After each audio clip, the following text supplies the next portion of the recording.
Assalamualaikum warahmatullahi wabarakatuh. Nama saya Fadli Pratama dan rekan saya Angga Pristian. Dan saya Heri Yuda. Saya Herianto. Kami dari kelompok 5 akan mempresentasikan proyek UAS aplikasi dan basis data yang bertema penggajian. Pengertian basis data. Basis dapat diartikan sebagai markas atau gudang, tempat bersarang atau berkumpul. Data adalah representasi fakta dunia nyata yang mewakili suatu objek seperti manusia, pegawai, siswa, pembeli, pelanggan, barang, hewan, peristiwa, konsep, keadaan, dan sebagainya yang mewujudkan dalam bentuk angka, huruf, simbol, teks, gambar, bunyi, atau kombinasinya. Basis data adalah himpunan kelompok data yang saling terhubung dan diorganisasi sedemikian rupa supaya kelak dapat dimanfaatkan kembali secara cepat dan mudah. Dengan basis data, seorang dapat menyimpan sebuah informasi seperti data mahasiswa, pegawaian, atau produk ke dalam media penyimpanan elektronis seperti cakram, magnetis, disk melalui perangkat komputer untuk kemudian data tersebut kita gunakan sesuai keperluan. Prinsip dan tujuan basis data. Prinsip utamanya adalah pengaturan data atau arsip. Tujuan utamanya adalah kemudahan dan kecepatan dalam pengambilan data atau arsip. Pengertian Entity Relationship Diagram atau ERD dan Logical Record Structure atau LRS. Entity Relationship Diagram ERD merupakan pemodelan basis data konseptual dengan susunan data yang disimpan dalam sistem secara abstrak dengan menggunakan notasi dan simbol yang terdapat pada entity. Sering disebut dengan komponen simbol pada entity diagram menurut Chen, Rosa, dan Salahuddin. Logical Record Struct atau LRS memiliki struk record dari tabel yang ada di database yang direlasikan untuk mempermudah logika dari suatu program yang kita buat. LRS yaitu representasi dari struktur record pada tabel-tabel yang terbentuk dari hasil relasi atau himpunan entitas. Tipe-tipe data pada basis data. Tipe data string. Tipe data string yang berisi nilai berupa karakter atau huruf. Beberapa tipe data string yang mendukung database MariaDB yaitu char, varchar, binary, var-binary, teks atau blob, teks dan blob. Tipe data numerik. Tipe data ini digunakan untuk menampung angka-angka yang terdapat dilakukan untuk manipulasi perhitungan terdiri dari integer, desimal, float, dan double. Pengertian dari istilah yang dipakai. 1. Tabel. Tabel memiliki nama dan terdiri atas baris dan kolom. Tabel pada suatu basis data tidak boleh memiliki nama yang sama atau unik. Yang kedua, field atau atribut. Kolom yang terdapat dalam suatu tabel tidak boleh memiliki nama yang sama. Urutan nama boleh sembarang dan tidak mempengaruhi makna dari tabel. Tipe data atau char yang ketiga adalah tipe data yang hanya bisa diisi dengan satu karakter saja.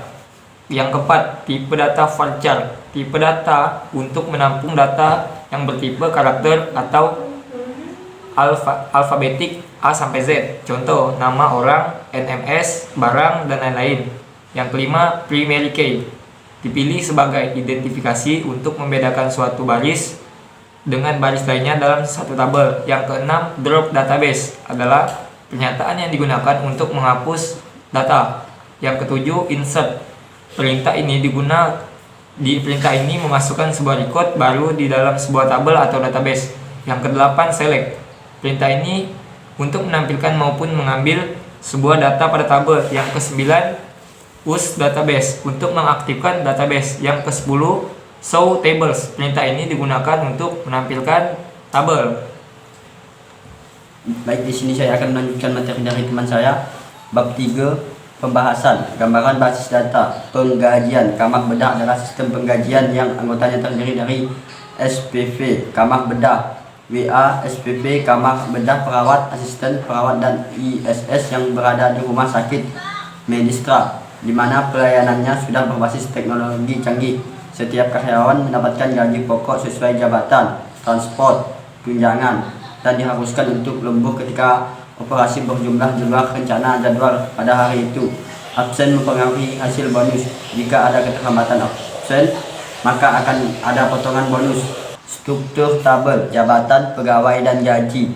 KD_jabatan 5 char primary key. NM underscore jabatan 25 Parcah, Gapok 10 Cah, Transport 8 Cah, NIP underscore pegawai 5 Cah, Primike, NM underscore pegawai 20 Parcah, jabatan 20 Parcah, email 25 Parcah, nomor telepon underscore. Pegawai terdiri dari jabatan, yaitu gaji pokok, nama jabatan, kode jabatan, transport. Pegawai memiliki gaji, yaitu nomor slip, kode gaji, lembur, bonus, periode. Pegawai juga memiliki tunjangan, tunjangan pasangan, tunjangan kesehatan, tunjangan pekerjaan, tunjangan anak. Pegawai juga memiliki absen, yaitu jam keluar, jam masuk. Pegawai harus memiliki NIP dan nama pegawai.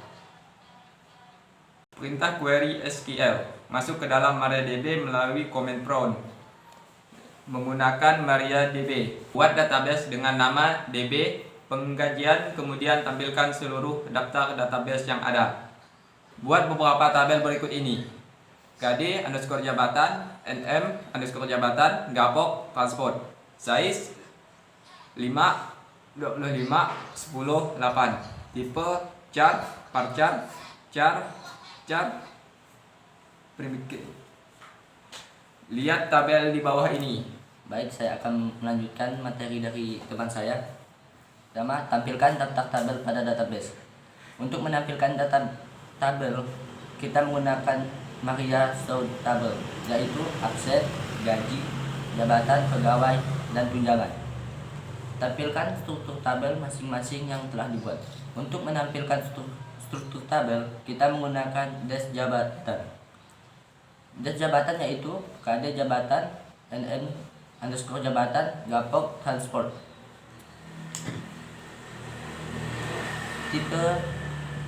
Tipe jabatan char, size 5, NN jabatan char 25, Gapok.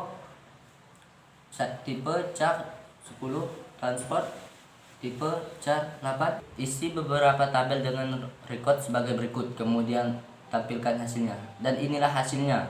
Kami menggunakan insert info pegawai dan select from pegawai order by jabatan S untuk mendapatkan hasilnya. Tampilkan isi seluruh rekod pada jabatan, kemudian urutkan secara descending berdasarkan file Gapok.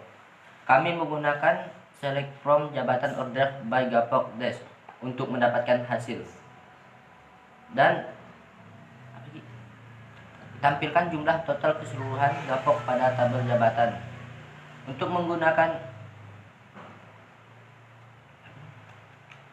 kami menggunakan select sum Gapok from jabatan. Jumlah total keseluruhan transport pada tabel jabatan. Kami menggunakan select sum transport from jabatan untuk mendapatkan hasil. Dan tampilkan data tunjangan dengan tunjangan anak paling kecil. Kami menggunakan select min tunjangan anak from tunjangan untuk mendapatkan hasil. Tampilkan jumlah data dari tabel pegawai. Kami menggunakan select count from. Hapus isi rekod dengan NIM pegawai 21514, lalu tampilkan isi rekod dari tabel pegawai. Kami menggunakan delete from pegawai where NIP pegawai sama dengan 21514 untuk mendapatkan. Sekian presentasi dari kelompok kami. Apabila ada kesalahan kata, kami mohon maaf. Assalamualaikum warahmatullahi wabarakatuh.